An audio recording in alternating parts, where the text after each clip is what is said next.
The African Burial Ground was New York City's colonial-era African cemetery. Somewhere between 10 to 20,000 of the first African New Yorkers were buried here in the colonial period, between the 1640s and the 1790s.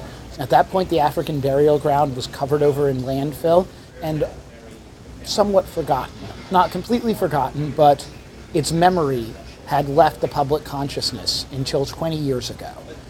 20 years ago, the federal government began construction of the office building that now occupies 290 Broadway, the Ted Weiss Federal Building.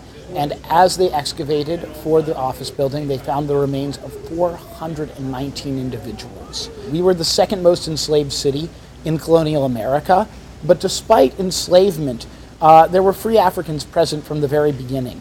In fact, the first settler of our city was a man of mixed African and European heritage by the name of Jan Rodriguez. And we explore the story of the people who settled here, what their lives were like, and how at the African Burial Ground people retained their African culture. One thing I think that's important when we think about the African Burial Ground story is how this has allowed people to rediscover history. The rediscovery of the African Burial Ground spurred a focus on what life was like for enslaved people in the North. For us, 20 years later, we picked this time to commemorate that rediscovery.